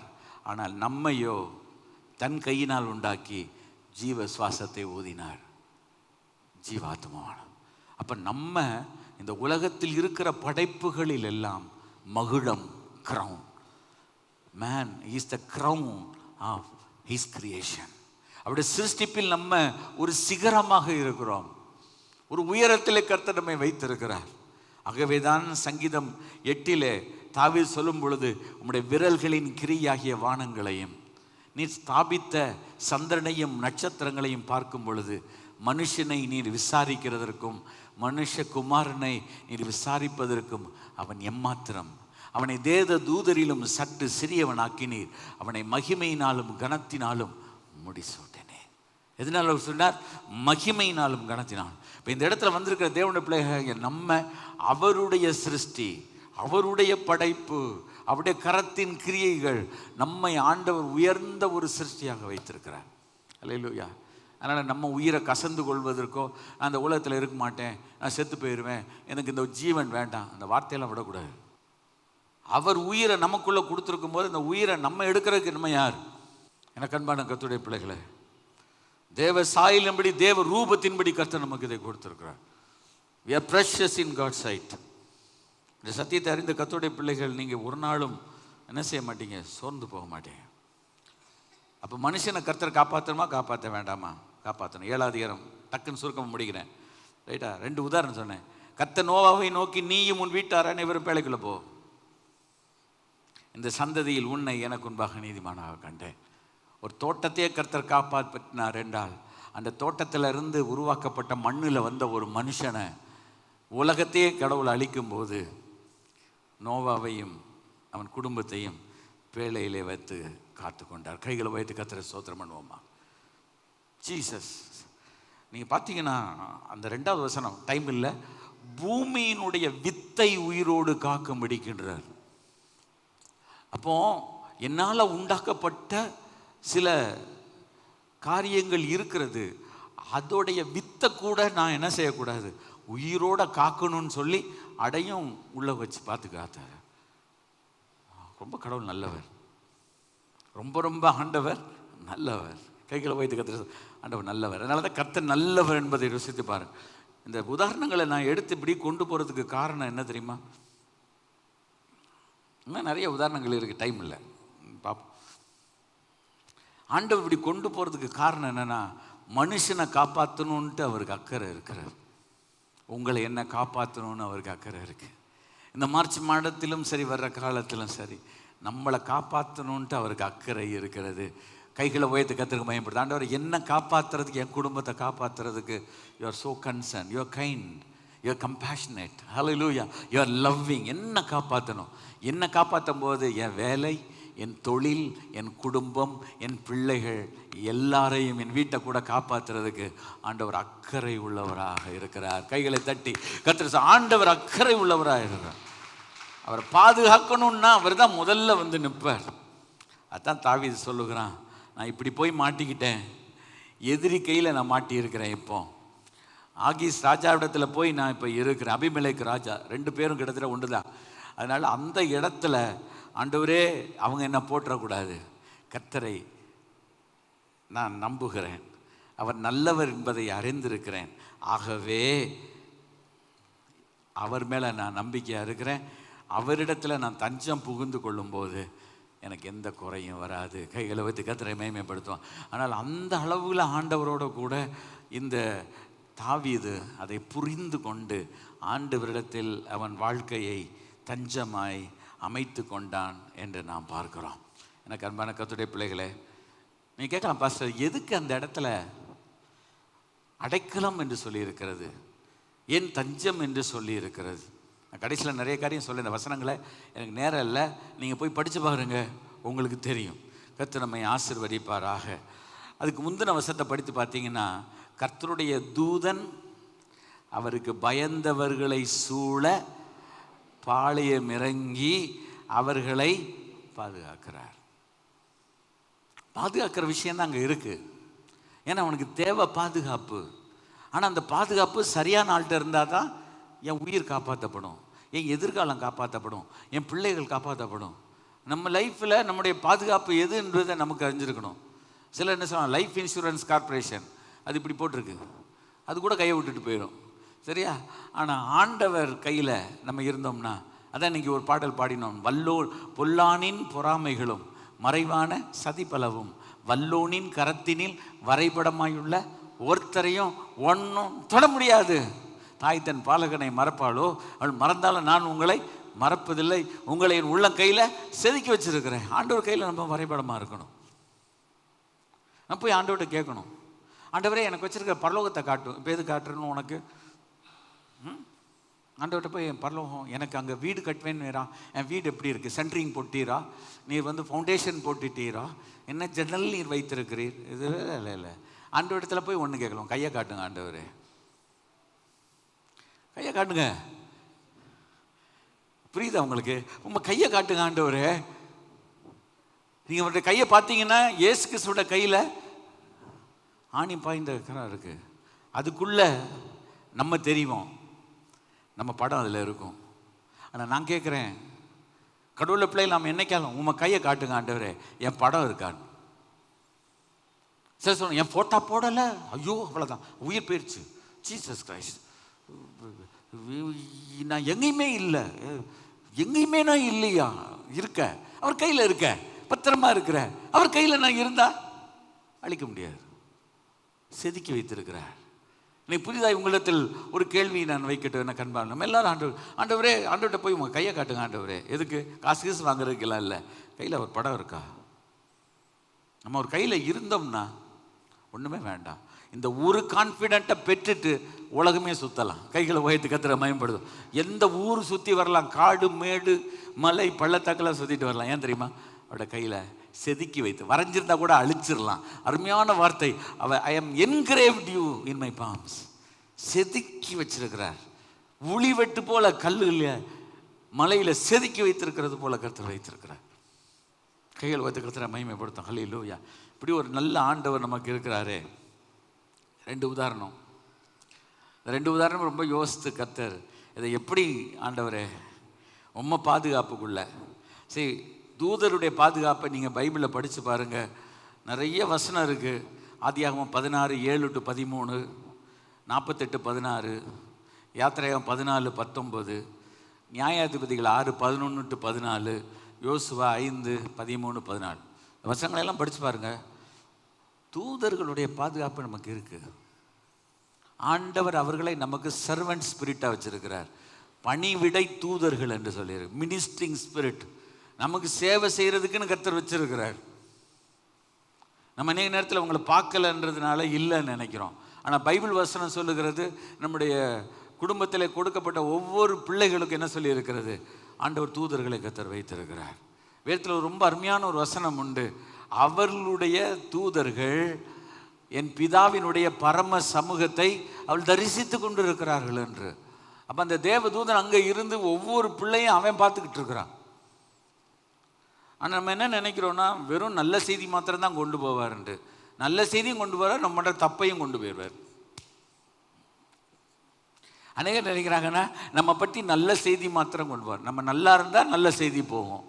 நம்ம கரைச்சல் பண்ணி தெரியாமல் இல்லை என்னென்ன செஞ்சாலும் அவ்வளோ ரிப்போர்ட்டு பரலோகத்துக்கு போயிட்டே இருக்கும். யாரும் வத்தி வைக்க வேண்டியதில்லை, யாரும் ஊதுபத்தி கொளுத்த வேண்டியதே கிடையாது, யாரும் போட்டு கொடுக்க வேண்டியதே இல்லை. தூதனே போட்டு கொடுத்துருவான். இப்போ நிறைய பேர் கை வயராது, பயப்படாது.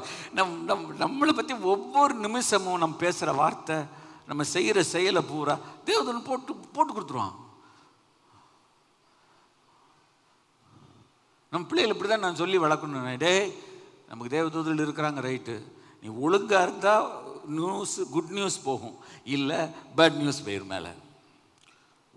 ஆண்டவரை மறைக்க முடியாது. இந்த உலகத்தில் இருக்கிற ஜனங்களுக்கு ஏதாவது இந்த அறிவு இருக்கா? Do these worldly people have any kind of sense that they have an angels, guardian angels? Maybe they will say, maybe இருக்கலாம் என்று சொல்லலாம், நம்ப முடியாது. சாமியாவது, கத்திரிக்காவது, தூதனாவது, ஆவியாவது என்னலாம். ஒவ்வொருத்தருக்கும் தூதன் இருக்கிறான் சார். சின்ன பிள்ளைக்கு இருக்கிறான், பெரியவங்களுக்கு கர்த்தர் வைத்திருக்கிறார். இந்த வசனத்தை படித்து பாருங்கள். கர்த்தர் அவர் பயந்தவர்களை சூழ பாளையம் இறங்கி இருக்கிறார். எலிசாவை சுத்தி இருக்கலையா? இருந்தாரா இல்லையா? அவனுக்கு தெரியாது. கேயாசி வந்து சொல்கிறான், ஆண்டவனே சுற்றி இவங்க இருக்காங்க. ஆண்டவர் என்ன சொன்ன, எலிசா என்ன சொன்னாங்கப்பா? ஆண்டவரே இவன் கண்களை திறந்துடணும், அவ்வளோதான். அவன் கண்களை திறந்தான், அவ்வளோதான். ஒரே வார்த்தை. மலையை சுற்றி அக்கினிமயமான குதிரைகள் சுற்றி இருக்கு. கேயாசி கூட இருந்தாலும் தெரியல, கண்ணை திறந்தா தான் தெரியும். சிலர் நினைப்பாங்க, பெரிய ஊழியக்காரோட நான் இருக்கிறேன், பெரிய ஊழியக்காரோட பைய தூக்குறேன், பெரிய ஊழியக்காரோட நடக்கிறேன். பெரிய ஊழியக்கார் சின்ன ஊழியக்காரன்னு இல்லை, அவங்க கெப்பாசிட்டி இருக்கணும்ல, அவங்க கிருபை வேணும்ல, அவங்களுடைய குட் புக்ஸில் இருக்கணும்ல, அவங்க நம்மளை மனசார ஆசீர்வதிக்கணும்ல, அவங்கள பார்த்து ஓகே சொல்லணும்ல. அப்படின்னா கண்ணை திறக்காமே அவனுக்கு தெரியும். அவன் சொல்ல, என்னை சுற்றி பயமாக இருக்கு. ஒன்றும் இல்லை, கண்களை திறந்துடலாம். சுற்றி இருக்கா இல்லையா? ஆண்டவர் நமக்கு இப்படி வச்சிருக்கிறார். இங்கே பாருங்க, கர்த்தருடைய தூதன் அவருக்கு பயந்த உள்ள சூழ பாளையம் இறங்கி அவளை விடுவிக்கிறார். கர்த்தர் நல்லவர் என்பதை ருசித்து பாருங்கள். அவர் மேல் நம்பிக்கையாக இருக்கிற மனுஷன் பாக்கியவான். நம்ம நம்பணும்னா, அவர்கிட்ட தஞ்சம் புகுந்தா நம்ம பாக்கியவான்கள். பாருங்க, 2 உதாரணம் சொல்கிறேன். நமக்குன்னு ஒரு பாதுகாப்பு இருக்குது. அந்த பாதுகாப்பு வளையத்தை விட்டு நம்ம போயிடக்கூடாது. அந்த பாதுகாப்புக்குள்ளே நம்ம இருக்கணும். நம்ம இருக்கிறது நல்லது. நோவாவின் குடும்பம் அதுக்குள்ளே இருந்தது. பேழை எதற்கு உதாரணம் தெரியுமா? ஏதேன் தோட்டம் சபைக்கு உதாரணம். நோவாவுடைய பேழையும் சபைக்கு உதாரணம். உலகமே அழிஞ்சாலும் பேழை மிதந்துச்சு. சபை என்றைக்கும் ஒரு மிதக்கும் கப்பல். கைகளை வைத்து கத்துறது நான் சொல்லி வச்சிருக்கிறேன். சபை ஒரு மிதக்கும் பட்டினம், ஒரு பெரிய பட்டினம் போல. நீ கடல் மேலே அந்த காலத்தில் பெரிய பெரிய கப்பல்கள் மிதந்துக்கிட்டே இருக்கும். அது இந்து மகா சமுத்திரத்தின் மேலும் மிதக்கும், பசிபிக் மகா சமுத்திரத்தின் மேலும் மிதக்கும், அரபிக்கடல் மேலும் மிதக்கும், வங்காள விரிகுடா மேலே மிதக்கும், அட்லாண்டிக்லேயும் மிதக்கும். கைகளை தட்டி கத்துற சார், சபை எங்கே இருந்தாலும் மிதக்கும் சார், மூழ்கி போக முடியாது. ஏன்னா என்னுடைய மாலுமி, என்னுடைய கேப்டன் ஜீசஸ் கிரைஸ்ட். கைகளை தட்டி கத்துற, சபைக்கு தலை கிறிஸ்து. தாத்தா பாட்டி கிடையாது, மாமா மச்சான் கிடையாது. சபைக்கு தலை கிறிஸ்து. ஒரு சபைக்கு தலை கிறிஸ்துவாய் இருந்தால் அந்த சபை எதிர்காட்டு வீச, எதிர்ப்போரும் பேச, என்னோடு இருப்பவர் பெரியவர் நீரே, இயேசுவே யாத்திரையின் கரை சேர்க்கும் தேவா, என் ஜீவ படகின் நங்கூரமும் நீரே. அவர் நங்கூரமும் அவர்தான், என்னுடைய கப்பலினுடைய மாலுமையும் அவர்தான். இந்த உலகத்தில் என்ன சூழ்நிலைமை, உலக மாமிசம் பிசாசு போராடினால் என்னை, திருச்சபையை, கிறிஸ்துவை தலையாகி கொண்ட சபையை எதுவும் மேற்கொள்ள முடியாது. கைகளை தட்டி கத்த, அந்த சபைக்குள்ள நான் இருந்தேன்னா, அந்த பாதுகாப்புக்குள் நான் இருப்பேன் என்றால் எனக்கு என்றைக்கும் ஒரு பாதுகாப்பு உண்டு. வல்லோனின் கரத்தினில் வரைபடமாயுள்ள யார் எனக்கார். முடிக்கிறேன். ரூத்தின் புஸ்தகத்தில் இந்த சம்பவம் உங்களுக்கு தெரியும். முதல் ஃபுல்லாக படித்து பாருங்க. ஒரு ஃபேமிலி இருக்குது, ஒரு மனுஷன் இருக்கான், அவன் பேர் எலிமெலேக்கு. என்ன நடக்குன்னா, ஒரு பஞ்சம் வருது. இந்த சம்பவத்தை சுருக்கி சொல்லிடுறேன், சரியா? ஒரு பஞ்சம் வருது, ஆனால் ஒரு டெம்பரவரி பஞ்சம். அது எங்கே வருது? பெத்லஹேமில் வருது. பெத்லஹேமுடைய அர்த்தம் என்ன? அப்பத்தின் வீடு. கைகளை வைத்து கர்த்தரை மகிமைப்படுத்துவோம். இதில் தான் இயேசு பிறந்தார். எப்ராத்தா எனப்பட்ட பெத்லஹேமே, ஒரு சின்ன ஊர். அந்த சின்ன ஊரில் ஒரு பஞ்சம் வரும்போது ஒரு மனுஷன் என்ன பண்ணி போயிட்டான்? மோவாவுக்கு போயிட்டான். பைபிளில் போய் பாருங்கள், மேப் தெரியும். அதோடைய ஹிஸ்ட்ரிக்குள்ளே நான் போக விரும்பல, படித்து பாருங்கள், நல்லாயிருக்கும். ஸோ அந்த மோவாப்புக்குள்ளே போயிட்டான். அவங்க மனுஷனே பலியிடக்கூடியவங்க. துன்மார்க்கம், விக்கிரகம், எல்லாம் பயங்கரமான ஹியூமன் சாக்ரிஃபைஸில் தே பிலீவ். ஸோ அப்படிப்பட்ட ஒரு இடத்துக்கு போயிட்டாங்க. மோவாபியர், அம்மோனியர் 10 தலைமுறை சபைக்குள்ளே வரக்கூடாதுங்கிறத சொல்லி வச்சுருக்கிறார் போட்டு. சரி, அப்படி இருக்கும்போது இவங்க எங்கே போயிட்டாங்க? மோவா போயிட்டாங்க. வேற எங்கேயா போய் தொலைஞ்சிருக்கலாம். இவன் எங்கே போயிட்டான்? அங்கே போயிட்டான். வாட் ஹேப்பன் தெரியுமா? அவனுக்கு ஒரு அருமையான ஒரு ஒய்ஃப் உண்டு. அவங்க பேர் என்னது? நகோமி. நகோமின்னா எல்லாரும் தப்பாக நினைக்கிறாங்க. நகோமின்னா மாறாள். அப்புறம் தான் சொல்கிறா. முதல்ல அவளுடைய பேர் இன்பமானவள். கையில் தட்டு. ஸ்வீட்டின் பேர் சார், ஸ்வீட்டின் பேர் வச்சிருக்கலாம். தொட்டுக்கிடுங்க, ஜீசஸ் கிரைஸ்ட். ஆனால் அந்த ஸ்வீட்டி முதல்ல நல்ல பேர், அதுக்கப்புறம் மாறானா கசப்பு. டைரக்ட் அப்போசிட்டாக மாறிடுச்சு. ஏன்? ஒரு பஞ்சம் வந்தால் பெத்லஹேம்னு அப்பத்தின் வீடு என்று எனக்கு உங்களுக்கே தெரியுது, அவங்களுக்கு தெரியாதா? ஹெப்ரு வார்த்தையினுடைய அர்த்தம் தெரியும். அவங்க என்ன செஞ்சிட்டாங்க? பிழைக்கிறதுக்கு போகிறேன்னு போயிட்டாங்க. அப்பத்தின் வீடை விட்டு போயிட்டாங்க. இயேசு கிறிஸ்து எங்கே பிறந்தார்? நான் கொஞ்ச நேரத்தில் நம்ம அங்கே வரப்போகிறோம் டேபிள்கிட்ட. ஆண்டவர் என்ன சொன்னார்? நானே ஜீவ. சொல்லுங்க சார். ஜீவ அப்பம். என் மாம்சத்தை புசித்து என் இரத்தத்தை பானம் பண்ணுகிறவன் என்னில் நிலைத்திருக்கிறான், நானும் அவனுக்குள் நிலைத்திருக்கிறேன். அவன் நித்திய ஜீவனுக்கு உட்படுவான். இதை புசிக்காமலும் குடிக்காமலும் இருந்தால் அவனுக்குள் நித்திய ஜீவன் இராது என்று யோவான் 6ஆம் அதிகாரத்தில் சொல்லியிருக்கிறார். ஜீசஸ் கிரைஸ்ட் எல்லாம் கனெக்ட். பெத்லஹேம், ஜீசஸ் கிரைஸ்ட் எல்லாம் அப்பத்தின் வீடு. இவங்க ஒரு பிரச்சனைக்காக என்ன செஞ்சிட்டாங்க? போயிட்டாங்க. சோறு கிடைக்கலன்றதுக்கெல்லாம் போகலாமா? ஆண்டவன் சொன்ன சோத்து பண்டாரம். சோறு கிடைக்கலன்றதுக்கு போகலாமா? இப்போ எங்களோட வாழ்க்கையில் பசி பட்டினியெல்லாம் 3 நாள் தாக்கு பிடிக்க கடவுள் கிருபை செய்திருக்கிறார். ஒரு நாளும் எங்களோட வாயின் வார்த்தையில் ஏசு என்னை கைவிட்டார் என்று சொல்ல என் பெற்றோர்கள் எனக்கு அனுமதி கொடுக்கவில்லையே. இதே ஏசி ஸ்கூலில் படிக்கும் பொழுது நரிமேட்டிலிருந்து 3 மதியமும் வீட்டுக்கு வந்து அங்கே உணவில்லை என்கிறதுனால் என் நண்பர்கள் என்னை கேட்பார் என்பது வீட்டுக்கு வந்துட்டு தண்ணி குடிச்சிட்டு போயிருக்கோம். இயேசு எங்களை விடவில்லை. இயேசு என்னை கைவிட மாட்டார் என்று பாடுவதற்கு காரணம் என்ன? எங்களோட வாழ்க்கையில் இயேசுவை திட்டவில்லை. நம்ம லைஃப்பில் ஏதோ ஒன்று கிடைக்கல, ஒன்று நடக்கலைன்றதுக்காக இயேசுவை திட்டிட்டு போயிடலாமா? கிறிஸ்தவ உலகம் ரொம்ப லேசாக கடவுளை கையில் எடுத்து விளையாடுகிறது என்று நான் சொல்லுகிறேன். பிவேர், ஜாக்கிரதை ஆயிருக்கட்டும். ஜீசஸ் இயேசுவை நமக்கு இன்னும் புரியல, நமக்கு தெரியல, அவ்வளோதான். அதுக்காக இயேசு இல்லை என்று நான் சொல்ல முடியுமா? கடவுளை ஒரு மனிதன் புரியவில்லை என்பதற்காக கடவுளே இல்லை என்று சொல்ல முடியுமா? சில நேரங்களில் இன்னைக்கு மந்தாரம் இருக்கிறது. வெளியில போய் பார்க்கும் பொழுது ஒருவன் சூரியன் இல்லை என்று சொன்னால் என்ன சொல்ல? முட்டாள், ஃபூல். சூரியன் இல்லையா? எனக்கு தெரியவில்லை, தெரியவே இல்லை. நல்லா கண்ணை வச்சு பார், தெரியல. மேகம் மூடி இருக்கிறது, மேகம் விலகட்டும், சூரியனை பார்ப்பாய். ஆண்டவருடைய பிள்ளைகள் சொல்லணும், சில நேரத்தில் சிலது நமக்கு மூடி இருக்குது, மறைஞ்சு இருக்கிறதுனால எனக்கு தெரியல. சூரியன் இல்லைன்னு ஒருத்தன் சொன்னா அவனை பார்த்து என்ன செய்வான்? அறிவு கட்டவனே, என்ன குருட்டு பேல நீனு.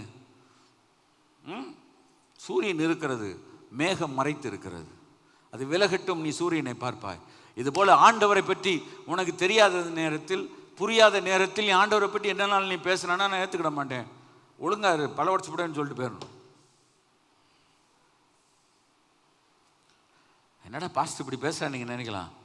சரி, எனக்கெல்லாம் கடவுளை சில விஷயங்கள் எனக்கு புரியலன்றதுக்காக கடவுள் இல்லை என்று நான் சொல்ல முடியுமா?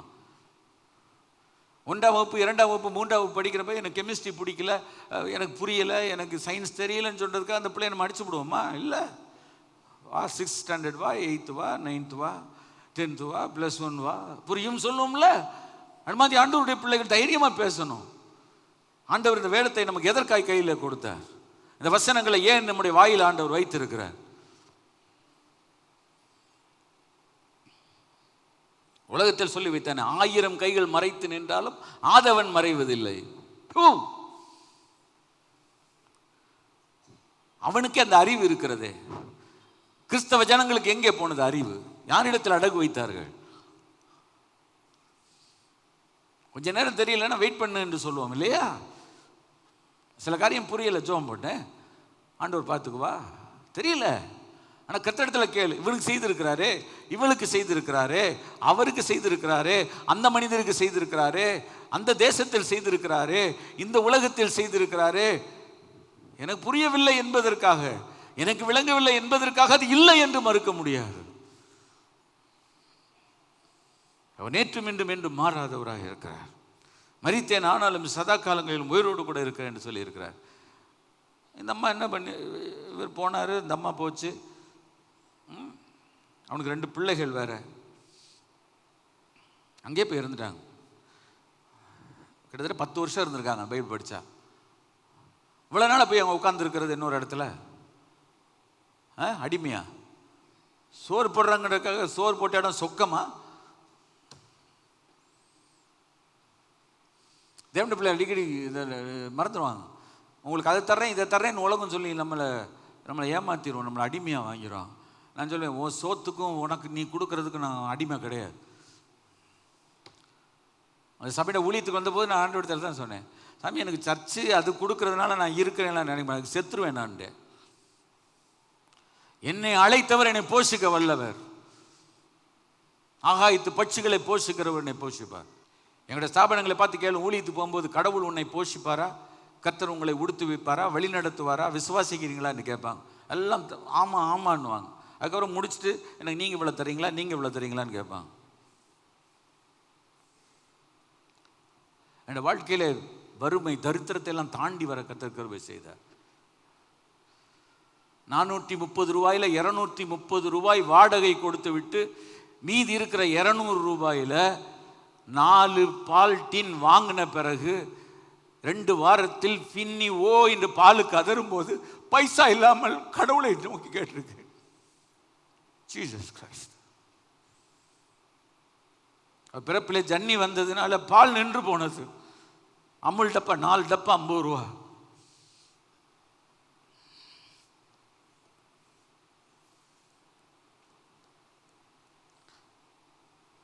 அதை கலைக்கு கொடுத்த பிறகு அவன் அழுவான் பாலுக்குன்னு. நான் ஆண்டவரிடத்தில் கதறி இருக்கிறேன். 1 வருடத்தில் போய் ஏன் என்ன எங்கள் அப்பாட்ட போய் கூட 10 பைசா கேட்கல. எனக்கு தெரியும் எங்கள் அப்பா இன்னைக்கு இருப்பாங்க நாளைக்கு இருப்பாங்களா தெரியாது, இந்த வருஷம் கழிச்சு இருப்பாங்களான்னு தெரியாது. என்னை அழைத்தவர் கடவுள் என்னை நடத்தணும்னா நடத்தட்டும், இல்லைன்னா போட்டும். அந்த வைராக்கியத்தை இங்கே சொல்லிக் கொடுக்க இன்றைக்கு ஊழியர்கள் இல்லையே, தலைவர்கள் இல்லையே. தலைவர்கள் என்று பேர் இருக்கிறது, தலைவர்களுக்குரிய எந்த தகுதி இல்லையே. இயேசுவை நம்பு. இன்னைக்கு ஒரு பாட்டு பாடணும், இஸ்ரவேலே கர்த்தரை நம்பு, அவரே அவர்களுக்கு துணையும் அவர்களுக்கு கேடவுமா இருக்கிறார். இன்னைக்கு உலகத்தில் ஒரு பிரச்சனை வந்தால் எல்லாரும் ஒரு இடத்த விட்டு ஓடுறாங்க. சீரியாவில் பஞ்சம் வரும் பொழுது ராஜா நடந்து போகிறார். அவர் சொல்ற, என் பிள்ளைய நேத்து ஆக்கி தின்றோம், இன்னைக்கு என் பிள்ளைய கேட்குறாங்க, ஒன்றும் இல்லை. சட்டுன்னு கழிக்கிறான், உள்ளுக்குள்ள ரட்டு உடுத்தி இருக்கிறான். ராஜ வஸ்திரத்துக்கு உள்ளாக ரட்டு வஸ்திரம். இன்றைக்கும் பல தேவனுடைய ஊழியர்கள் உண்மையான பரிசுத்தவான்கள் வெளியில் அழகு வஸ்திரம், ஆனால் உள்ளே ரட்டு வஸ்திரம். நான் சொல்றேன், இந்த தேசம் என்றைக்கு உண்மையான ஊழியர்களை அடையாளம் கொண்டு மதிக்க கற்றுக்கொள்கிறதோ அவருடைய பசி, அவருடைய பட்டினி, அவருடைய தரித்திரம், அவருடைய சாபம், அவருடைய வியாதி, அவருடைய ரோகங்கள் எல்லாம் நீங்கி போகும். இயேசு இன்றைக்கு உயிரோடு கூட இருக்கிறார். அவர் நேற்றும் இன்றும் என்றும் மாறாதவர். அவர் இன்றைக்கு அவர் உயிரோடு கூட இருக்கிறார். நம்ம வெளிப்புறத்தை பார்த்து ரெஸ்பெக்ட் பண்ணக்கூடாது, பார்க்க இட போடக்கூடாது. அவங்க யார், எங்கே இருந்து வந்தாங்க என்று வேதத்தில் சொல்லி இருக்கிறது. ஏசாயாவில் பெற்ற ஆபிரகாமையும் நீங்கள் தோண்டி எடுக்கப்பட்ட துறவை நோக்கி பாருங்கள். எங்கேருந்து ஒருத்தர் வந்திருக்கிறார் என்பதை தெரிஞ்சாதான் we will learn to respect God's child, God's children, God's church, God's ministers of God. Then this nation will get saved. Then this nation will get delivered. Then this nation will get elevated to the higher level. அது வரைக்கும் இந்த தேசம் எப்படி இருக்குமோ அப்படி தான் இருக்கும். ஏன்னா புத்தி சரியில்லை, எண்ணம் சரியில்லை. என்றைக்கு தேவன் இந்த வசனத்தின்படி தேவனுடைய பிள்ளைகள் தேவனுக்குள் தேவனுடைய சத்தியத்துக்குள் திரும்பி வருகிறார்களோ அன்றைக்கு தேவன் அவர்களுக்காக வைராக்கியம் கொண்டு வானம் என்கிற அந்த ஒரு பெரிய காரியத்தின் திறந்து கொடுப்பார். அங்கிருந்து ஆண்டவர் கொட்டுவார். கைகளை தட்டி கர்த்தரை ஸ்தோத்திரம் பண்ணுவோம். கர்த்தருக்கு மகிமை உண்டாக. முடிக்கிறேன். அவங்க எல்லாத்தையும் இழந்து போனாங்க. they lost everything. அதெல்லாம் சொல்ல நேரம் இல்லை. எல்லாம் புருஷங்காலி பிள்ளைக்காலி ஒத்த சொத்தையா 7ஆம் வசனத்தில் தன்னுடைய ஜனங்களை சந்தித்து ஆகாரம் கொடுத்தான்னு வந்துட்டான். அதுக்குள்ள அவனுடைய 2 மருமக்கள்மார் ஓடி வராங்க. அதில் ஒரு மருமக போயிட்டா. ஆனால் ரூத் வந்து பிடிச்சிக்கிட்டான். பாருங்க, பெத்லஹேம், ரூத், இயேசு கிறிஸ்து எல்லாம் சம்பந்தத்தில் தான் இருக்குது. கையில் வைத்து கர்த்தரை மகிமைப்படுத்தும். அவள் மாத்திரம் இல்லை, அவன் கூட தான் வருவேன். வந்தாள், கர்த்தர் அவளை ஆசீர்வதித்தார், அவளை உயர்த்தினார். அவருடைய வயிற்றில் இயேசு வருவதற்கு கர்த்தர் ஒரு திட்டத்தை கர்த்தர் வைத்திருந்தார். எங்கே போனாலும் ஒரிஜினல் இடத்துக்கு வந்தால் தான் கர்த்தர் ஒருத்தரை ஆசீர்வதிக்க முடியும். கையில் கர்த்தரை ஸ்தோத்திரம் பண்ணுவாங்க. எந்த இடத்தை விட்டு ஒருத்தர் கடவுளுடைய சமூகத்தை விட்டு விலகி போனாங்களோ அந்த சமூகத்துக்கு வர்ற வரைக்கும் கர்த்தர் கை எடுக்க மாட்டார். இது வேதத்திலிருந்து நான் அறிந்த சத்தியம். நான் தைரியம் எங்கே நான் பிரசங்கம் பண்ணுவேன். என்ன பாஸ்டர் இப்படி சொல்கிறீங்க? ஆமாம், அவன் நம்பி வந்தா. கெட்டா போனா ஒரு 10 வருஷம் லைஃப் போச்சே. மொழி எங்கேயே இருந்திருந்தா என்ன? கர்த்தர் அப்படி என்ன இரக்கமில்லாத தெய்வமா என்ன? ஆகாரம் கொடுக்க முடியாதா என்ன?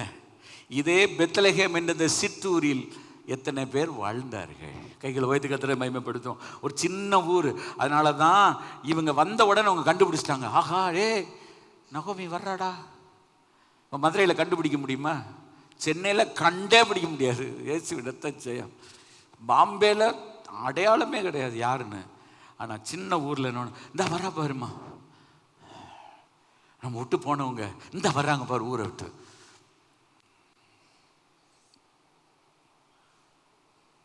அவங்க வரும்போது வார்கோதுமை அறுப்பின் துவக்கம். கைகளை தட்டு.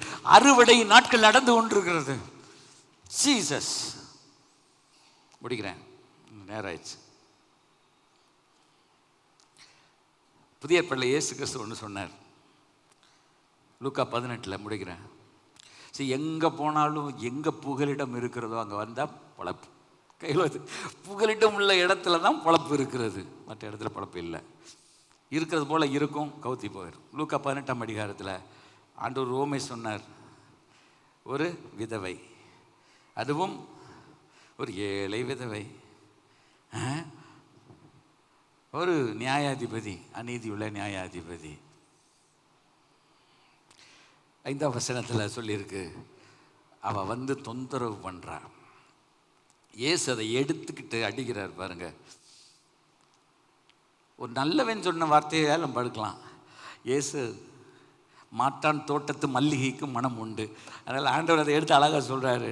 அநீதி உள்ள அந்த நியாயாதிபதி சொன்னதை சிந்தித்து பாருங்கள். அந்தபடியே என்னால் தேவன் தம்மை நோக்கி இரவும் பகலும் கூப்பிடுகிறவர்களாகிய தம்மால் தெரிந்து கொள்ளப்பட்டோடைய விஷயத்தில், கைகளை வைத்த விஷயத்தில், அவங்க மேட்டரில் ராத்திரியும் பகலும் இயேசுவே தஞ்சம்னு ஒருத்தர் கூப்பிட்டு இருந்தா அவளுக்கு நியாயம் செய்யாமல் இருப்பாரோ? அநீதி உள்ள நியாயாதிபதி சொல்கிறான், நான் அவனுக்கு எதாவது பண்ணட்டுமா? அப்படித்தானே?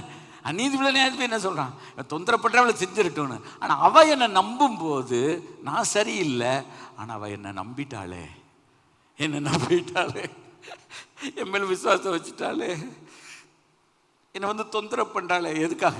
என்னை நம்புறா. இந்த வசனத்தை அப்படியே கொண்டு வாங்க. கர்த்தர் நல்லவர் என்பதை ருசித்து பாருங்கள்.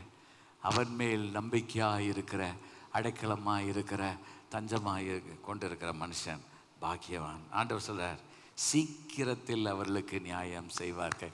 ஆண்டவர் சொல்ல சீக்கிரமாக செய்வார். அநேகர் சொல்லுவாங்க, மனுஷகுமாரன் வரும்பொழுது விசுவாசத்தை காண்பாரோ என்று போட்டிருக்கிறார். அர்த்தம் என்ன தெரியுமா? இந்த மாதிரி மக்கள் இருப்பாங்களான்னு கேட்குறாரு. எலும்பு நின்று ஜெபம் பண்ணும். அத்தாடி, இந்த மனுஷகுமாரன் வரும்பொழுது இந்த மாதிரி மக்கள் இருப்பாங்களான்னு கேட்குறாரு. தர முடியாதுன்னு துரத்துனாலும், ஏசப்பா, இயேசுவே, தெய்வமே, ஆண்டவரே, ரட்சகா, பாதத்தில் விழுந்து தாங்க, எனக்கு தாங்க, எனக்கு தாங்கன்னு காக்கிறவங்கள ஆண்டவர் விட்டு வராங்க. என்னை பொறுத்தவரை இயேசு சொன்ன அருமையான ஒரு ஓமை, never give up. Will Jesus see this kind of persistent people என்பது ஒரு மீனிங். பெர்சிஸ்டிங்க, விடாமடியா மனம் மாறமா இந்த நீரல்ல மனவேண்டுதல் கேட்டிடும். மனம் மாறமா தண்ணீரல்ல மனவேண்டுதல் கேட்டிடும். எனதுள்ள ஊற்றி ஜெபித்து இயேசுவே உம்மை அண்டிடுவேன். எனதுள்ள ஊற்றி ஜெபித்து இயேசுவே உம்மை அண்டிடுவேன். சுபத்திரு வந்து கிருபை நீரை இயேசுவே தமது கண்டடைந்து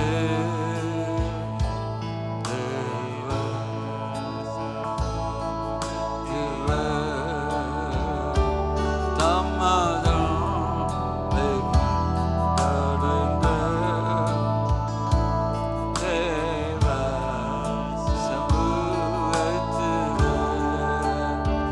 உயர்த்தி திருப்பாத நம்பி வந்தேன், நம்பி வந்திருக்கிறேன்.